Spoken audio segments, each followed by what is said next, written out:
بس کو آگ لگنے کے باوجود، سی این جی کا سلنڈر پھٹنے کے باوجود اپنی بوڑھی ماں کو، اپنے چھوٹے چھوٹے بچوں کو اس کے اندر بٹھا دیا.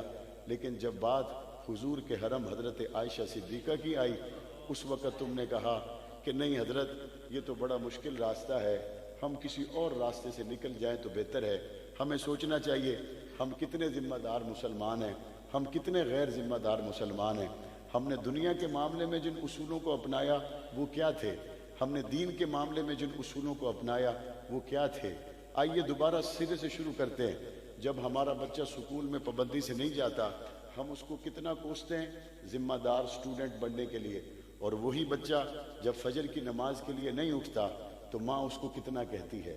وہی بچہ جو جوان ہونے کے بعد مختلف معصیت کے کاموں میں رہتا ہے لیکن نمبر اچھے لیتا ہے، آپ اس کی کتنی حوصلہ افزائی کرتے ہیں. اور وہی جوان بچہ اگر چہرے پہ داڑھی سجا لے اور 5 وقت کا نمازی بن جائے تو ماں باپ اس کی کتنی حوصلہ افزائی کرتے ہیں. وہی بچہ جوانی میں اگر دکان سے پیسے اچھے کما کے آئے تو والدین کی نظر میں اس کی حیثیت کیا ہے. اور وہی بچہ عصر اور ظہر کی نماز کے لیے دکان کو 15 منٹ کے لیے بند کر کے مسجد میں چلا جائے تو اس وقت والدین اس کی کتنی حوصلہ افزائی کرتے ہیں. جس کام میں ہم نے بچوں کی حوصلہ افزائی کی ہے اس راستے میں بچہ کامیاب ہو بھی گیا، وہ اربوں کھربوں روپے کما بھی لے، تو سوال یہ پیدا ہوتا ہے والدین کو اس کا نفع کتنی دیر ہوگا، اس بچے کو اس کا نفع کتنی دیر ہوگا؟ زیادہ سے زیادہ 65 سال ہوگا، زیادہ سے زیادہ 70 سال ہوگا، اور زیادہ ہوا تو 80 سال ہوگا. مجھے بتاؤ اس بچے نے بچپن میں کلمہ سیکھ کر، جوانی میں نمازیں پڑھ کے اور حضور کے دین کی بات کر کے جو 50,000 سال کے دن کی کرنسی کمانی تھی، اس کے لیے آپ نے اس کی کیا حوصلہ افزائی کی؟ 50,000 سال کے دن کے لیے دو باتیں، یا تو ہمارے دل سے خاموشی سے وہ یقین کا پرندہ اڑ گیا اور ہم زبان سے کہتے ہوئے گھبراتے ہیں. اور اگر دل میں یہ یقین موجود ہے، اگر دل میں یہ یقین موجود ہے کہ ہم نے 50,000 سال کے دن میں کھڑے ہونا ہے اور اللہ کے رسول کا سامنا کرنا ہے، تو پھر ہمیں سب سے پہلا جو سبق ہے وہ حضور کے صحابہ کے قدموں سے جا کے سیکھنا ہوگا. حضرت ام عامر رضی اللہ تعالی عنہا، جن کو پتہ چلا کہ حضور شہید ہو گئے، مدینہ سے دوڑتی ہوئی نکلی، لوگوں سے پوچھا حضور کا کیا حال ہے؟ انہوں نے کہا تیرا بیٹا شہید ہو گیا. انہوں نے کہا مجھے پرواہ نہیں، مجھے بتاؤ حضور کا کیا حال ہے. پھر آگے چلی تو کسی نے کہا تیرا خاوند بھی شہید ہو گیا. اس نے کہا مجھے پرواہ نہیں، مجھے بتاؤ حضور کا کیا حال ہے. آگے گئے تو کسی نے بتایا تیرے بھائی بھی شہید ہو گئے. اس نے کہا پرواہ نہیں. دوڑتی دوڑتی ایک جگہ پہ دیکھا حضور بیٹھے ہوئے ہیں. حضور کی چونکہ شہادت کی خبر مشہور ہو گئی تھی تو اس نے حضور کو دیکھا اور دیکھ کر کہنے لگی میرے بھائی، خاوند، بیٹے سب قربان ہو گئے. یا رسول اللہ آپ سلامت ہیں تو پوری کائنات سلامت ہے، آپ سلامت ہیں تو پوری کائنات سلامت ہے. آج ہم نے کیا کیا؟ باہر حضور کا دن رلتا رہا، جوان بچوں کو باپ نے خود کنڈا دے کے گھر میں بٹھا لیا. ہم نے کیا کیا؟ باہر اصحاب رسول اہل بیت عظام کی ناموس کے لیے آوازیں لگتی رہی، ماں نے خود اندر سے کنڈی لگا لی کہ میرا بچہ باہر نہ جائے. میں اس ماں سے یہ کہنا چاہتا ہوں جب پیدا ہوا تھا اس وقت تو اس کے کان میں کسی نے آ کے اشہد ان محمد الرسول اللہ کہا تھا. جب بولنے لگا تھا اس وقت بھی تم نے اس کو لا الہ الا اللہ محمد الرسول اللہ بتایا تھا. جب یہ پڑھنے گیا تھا اس وقت بھی اس کو بتایا تھا کہ ہم جس کے امتی ہیں اس کا نام ہے محمد. اس کے بعد بھی اس کو بتایا تھا ہمارے نبی کا روضہ مدینے میں ہے. جب بچپن سے اس کے کان میں نام محمد کا لیا گیا، بولا تو نام زبان پہ محمد کا تھا، نصاب پڑھا تو اس میں مدینہ اور محمد کی بات تھی، مزار کی بات آئی تو ابو بکر و عمر کی بات تھی. میں اس ماں سے کہنا چاہتا ہوں اماں تو اپنے بیٹے کو کس طرف لے کے جا رہی ہے؟ بچپن میں تو کان میں لوری محمد کے نام کی سنائی، آج حضور کے حرم کی عزت کی بات آئی تو نے گھر کی کنڈیاں لگا لی. آج حضور کی عزت کی بات آئی تو نے گھر میں بچے کو بہانے سے روک لیا. کوئی بات نہیں، یہ وقت تو گزر جائے گا. بس مجھے صرف اتنا بتا دو قیامت کے دن پاک پیغمبر نے اگر اس ماں سے پوچھا کہ میں تو تیرے لیے تہجد میں رو رو کے دعائیں کرتا رہا اور میرے صدقے سے اللہ نے پوری کائنات کو رونقیں دی تھی، اور جب میری عزت پہ بات آئی میرے سسر ابو بکر و عمر کی عزت پہ بات آئی، اماں اس وقت تو نے اپنے بیٹوں کو روک لیا تھا، کیا تو نے ام عامر سے کچھ نہیں سیکھا جو اپنے بیٹے کو لٹا کر میری ایک جھلک دیکھنے کے لیے بے قرار تھی اور میری ختم نبوت پہ وار ہوتے رہے تو گھر میں بچوں کو کنڈیاں لگا کے بیٹھ کے دیکھتی رہی؟ ہمیں اپنا محاسبہ کرنا چاہیے، ہم کس طرح کے مسلمان ہیں۔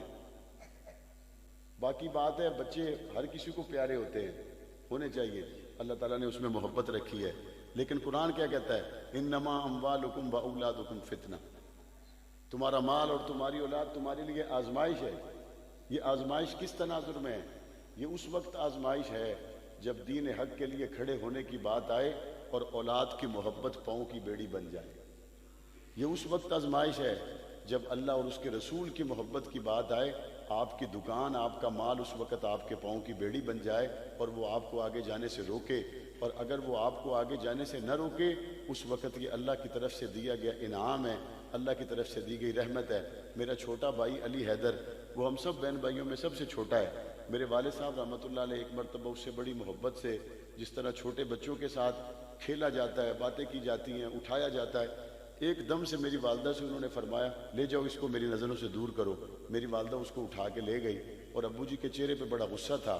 دوسرے دن والدہ نے ناشتے کے میز پہ ابو جی سے پوچھا، رات آپ نے علی حیدر کو ایک دم اپنے پاس سے جھٹک دیا، ایک دم آپ کی طبیعت میں ایسا کیا ہوا کہ آپ بچے سے کھیلتے کھیلتے ایک دم بیگانہ ہو گئے؟ تو فرمانے لگے میرے دل میں یہ خیال آیا کہ اس بچے کی محبت میرے دل میں بہت زیادہ آ رہی ہے، کہیں ایسا نہ ہو کہ وقت آئے کہ دین اسلام کے لیے مجھے قربانی دینی پڑے اور اس بچے کی محبت مجھے پیچھے کھینچ لے۔ فرمایا میں نے اس لیے اس کو چھوڑ دیا۔ میں نے کہا نہیں، اتنی محبت میرے دل میں نہ آئے کہ کل اللہ کے رسول کی حرمت کی بات آئے اور اعظم تارک اپنے بچے کی وجہ سے پیچھے رہ جائے۔ ہم نے جن بچوں کو ساری زندگی کہا تم غیر ذمہ دار ہو، تم پڑھتے نہیں، تم فلان نہیں کرتے، تم فلان نہیں کرتے، تم فلان نہیں کرتے، کبھی ہم نے ان کو یہ بھی کہا کہ دیکھو تمہیں جس طرح میرا احساس ہے کہ تم میرے بیٹے ہو، اسی طرح تمہیں احساس ہونا چاہیے تم عائشہ صدیقہ کے بھی بیٹے ہو؟ ہم نے کبھی اپنے بچوں سے کہا تمہیں احساس ہونا چاہیے جس طرح تم میرے بیٹے ہو تم رسول اکرم کے بھی بیٹے ہو، جس طرح تم میرے بیٹے ہو اسی طریقے سے تم حضور نبی کریم صلی اللہ علیہ وسلم کے دین پر چلنے کے لیے بھی وہ عزم اور وہ جذبہ دکھاؤ۔ لیکن ہم دیکھتے کیا ہیں کہ معاشرے کے اندر ذمہ دار دنیا دار مسلمان تو موجود ہیں، ذمہ دار دیندار مسلمان موجود نہیں ہیں۔ چلو اگر ذمہ دار دیندار مسلمان موجود نہ ہوں تو اس پہ بھی بندہ اکتفا کر لیتا ہے۔ ظلم کے اوپر ظلم یہ ہے کہ جو کوئی مسلمان دین حق کے لیے اپنی صلاحیتوں کو خرچ کرتا ہو، دوسرا بندہ اس کو دعا نہیں دے سکتا تو کم از کم اس کی حوصلہ شکنی تو نہ کرے، اس کی حوصلہ شکنی تو نہ کرے، وہ الٹا اس کی حوصلہ شکنی بھی کرتے ہیں، الٹا اس کو ڈرانے کی، اس کو دھمکانے کی، اس کو مختلف انجام سے دو چار ہونے کی باتیں کرتے ہیں۔ حضور علیہ السلام نے صحابہ کرام سے غزوہ تبوک کے موقع پر فرمایا چلو بھائی نکلو چلیں، یہ کون سا وقت تھا؟ آپ میں سے جو دکاندار ہیں ذرا ہاتھ کھڑا کریں، دکاندار ہیں جو ہاتھ کھڑا کریں، دکاندار ہوں گے۔ آپ کے سیزن کے دن ہوتے ہیں، بعض دفعہ جو کوئی یہ فہد والے ویلی ویز بیکری کا کام کرتے ہیں، بعض مختلف، ہر کسی کی دکان کا ایک سیزن کا ٹائم ہوتا ہے۔ عام طور پہ دو طرح کے سیزن کے ٹائم ہوتے ہیں، ایک جب عید قریب ہوتی ہے اور دوسرا وہ سیزن کا ٹائم ہوتا ہے جب شادیوں کا سیزن ہوتا ہے، تو لوگ بازاروں میں آتے ہیں، خرید و فروخت کرتے ہیں۔ دکان پہ کسی کو بھی تاجر کو آپ کو اگر ہٹانے کا موقع ملے تو وہ آپ کو ٹائم دے دیتا ہے۔ چاند رات کو جوتے کی دکان والے کو، رمضان میں کپڑے کی دکان والے کو اگر آپ کہیں نا کہ تالا لگاؤ اور آ جاؤ، وہ کہتا ہے بھائی پورا سال تیری میری دوستی چلے گی، سیزن کے دنوں میں دکان بند نہیں کر سکتا، کیونکہ میں نے پورے سال کا اگلا پورا جو ہے نا وہ اگلے سال کا پورا بندوبست اسی سے کرنا ہے، پچھلے قرضے بھی اسی سے اتارنا ہے۔ اور ذمہ دار کی بھی یہی حالت ہوتی ہے، جب فصل بالکل تیار ہو اس وقت وہ کہیں نہیں جاتا، وہ اپنے فصل کے آنے کے انتظار میں ہوتا ہے، اس نے پچھلے سپرے اور کھاد کے پیسے بھی دینے ہوتے ہیں اور اگلے سال کا اس نے سارا اپنے گھر کا سٹاک اکٹھا کرنا ہوتا ہے۔ اللہ کے رسول صلی اللہ علیہ وسلم نے صحابہ کرام سے فرمایا چلو میرے صحابہ، کب؟ جب این سیزن کا ٹائم تھا، مدینے میں کھجوروں کے باغ پکے ہوئے تھے، کھجوروں کے باغ پکے ہوئے بالکل تیار، اور اللہ کے رسول نے فرمایا چلو بھائی کدھر جانا ہے؟ ایسا نہیں کہ کسی ہلکے علاقے میں جانا ہے، کسی چھوٹی موٹی فوج سے لڑنے کے لیے جانا ہے۔ چھوٹی موٹی فوج سے لڑنے کے لیے جانا ہو تو بندے کے ذہن میں یہ ہوتا ہے وہاں جائیں گے 2-4 دن میں ان کا کام تمام کر کے واپس آ کے کھجوریں اتار لیں گے۔ اللہ کے رسول نے فرمایا نہیں، روم کی فوج سے لڑنے کے لیے جانا ہے، تبوک کے مقام پہ جانا ہے۔ آج کے زمانے میں اس کا مطلب اس طرح ہے جس طرح میں یہاں پہ اعلان کروں کہ آپ آ جائیں اور ہم نے امریکہ سے لڑنے جانا ہے، تو کتنی بڑی طاقت ہے۔ کوئی کہے روس سے لڑنے جانا ہے تو کتنی بڑی بات ہے۔ حضور نے فرمایا جانا ہے۔ صحابہ وہ تھے جن کے پورے پچھلے سال کے گھاٹے انہی سیزن کے دنوں میں پورے ہونے تھے، اور اگلے سال کا سارا سٹاک اسی فصل سے آنا تھا، لیکن جب محمد کریم نے پکارا کسی نے مڑ کے کھجور کے درخت کو بھی نہیں دیکھا، کسی نے مڑ کے کھجور کے درخت کو بھی نہیں دیکھا، کہ کھجور تو دور کی بات ہے، محمد کا فرمان سامنے ہو، ہم نے تو کائنات کو کبھی آنکھ بھر کے نہیں دیکھا۔ حضور کے ساتھ روانہ ہو گئے۔ اب جب سیزن کا اینڈ، جب سیزن آنے والا ہو اور پچھلے سیزن کا اینڈ ہو، یا یوں سمجھے جو تنخواہ دار بندہ ہے اس کو پہلی تاریخ کو تنخواہ ملنی ہو تو 25 تاریخ اس کو پیسے نہیں ہونے، 28-29 تاریخ اس نے حالات بہت خراب ہونے۔ اب یہ حالت وہ تھی کہ پچھلی فصل تو ختم ہو گئی، اگلی ابھی آئی نہیں تھی، اب حضور کے ساتھ روانہ ہو گئے۔ تو کتابوں میں لکھا ہے کہ صحابہ اکرام کو پیاس لگتی تھی، گرمیوں کا موسم تھا، تو ایک صحابی کھجور کی ایک گٹلی کو چوستا اور چوس کے اپنی پیاس بجھاتا، تو وہی گٹلی دوسرے کو دیتا اور وہ دوسرا چوس کر پیاس بجھاتا۔ 7 بندے ایک ایک کھجور کی گٹلی کو چوس کے پیاس بجھاتے رہے، لیکن ایک لمحے کے لیے کسی نے یہ گوارا نہ کیا کہ آمنہ کے لال کا ساتھ چھوڑ کے واپس مدینے میں چلے جائیں۔ حضور کے ساتھ روانہ ہوئے۔ میں کہتا ہوں کہ ان صحابہ اکرام کا آپ ایمان دیکھیں کہ انہوں نے یہ نہیں کہا کہ یا رسول اللہ روم سے لڑنے جا رہے ہیں، آپ کائنات کے نبی ہیں، تو ہمارے لیے راستے میں من سلوہ اترے نا، جس طرح حضرت موسیٰ کی قوم کی طرح اترتا تھا، ہمارے لیے راستے میں اللہ تعالیٰ فرشتوں کے ذریعے کھانے نازل کر دے، ہمارے لیے اللہ تعالیٰ انتظام سواریوں کا کر دے، ہم گھوڑوں پہ باریاں بانٹ کے جا رہے ہیں، ہمارے لیے اللہ تعالیٰ کثرت اونٹوں کی کر دے۔ انہوں نے کہا نہیں، ہم نے حضور کے ہاتھ پہ بیعت کی ہے، اور عیش تو اصل عیش آخرت کی عیش ہے، دنیا کی عیش سے ہمیں کیا لینا دینا۔ حضور کے ساتھ روانہ ہوا، بھوکے پیاسے۔ ایک صحابی جو جانے سے رہ گئے، ان کا اس وقت نام میرے ذہن سے اتر گیا، وہ کہتے ہیں میں حضور کے ساتھ نہیں گیا، میں رہ گیا۔ تو دوپہر کا وقت تھا، میری بیوی نے کھجور کے درخت کے نیچے پانی کا چھڑکاؤ کیا اور بہترین قسم کا وہاں کپڑا بچھا کے وہاں میرے لیے نشست تیار کی۔ میں وہاں بیٹھ گیا اور تازہ کھجوروں کا خوشہ میری بیوی کہتے توڑ کے میرے پاس لائی، اور اس نے کہا کھاؤ۔ کہتے میں نے کھجور کو، پہلی کھجور توڑ کے میں نے منہ میں ڈالی، میرے دل میں بات آئی کہ تو یہاں کیا کر رہا ہے؟ اللہ کا رسول تو ریت میں اور تپتی ہوئی دھوپ میں روم کی طرف جا رہا ہے، اور تو یہاں کھجور کے سائے میں بیٹھا ہوا ہے۔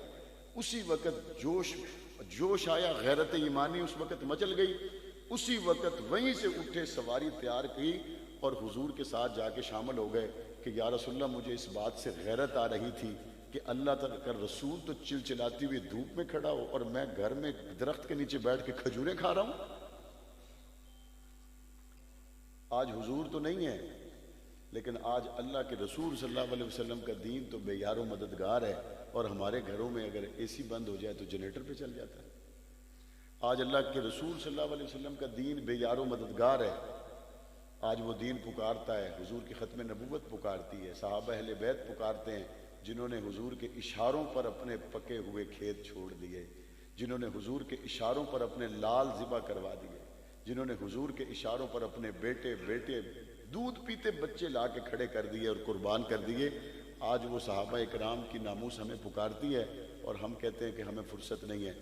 میں آپ کو ایک حدیث مفہوم سنانا چاہتا ہوں، آپ نے یہ اکثر علماء سے سنی ہوگی، لا یؤمن احدکم حتی اکون احب الیہ من والدہ وولدہ والناس اجمعین۔ اس حدیث کا کیا ترجمہ ہے؟ اس حدیث کا ترجمہ یہ ہے، تم میں سے اس وقت تک کوئی بندہ مومن نہیں ہو سکتا جب تک وہ اپنے ماں باپ سے زیادہ، اولاد سے زیادہ، کل کائنات سے زیادہ محمد کریم سے محبت نہ کرے۔ یہ حدیث ہے۔ اب ہم اپنے دل کے اوپر اس حدیث کو رکھ کے ذرا سوچیں، کیا ہم سب سے پہلے نمبر پر حضور سے محبت کرتے؟ سب سے پہلے نمبر پر حضور سے محبت کیسے ہوتی ہے؟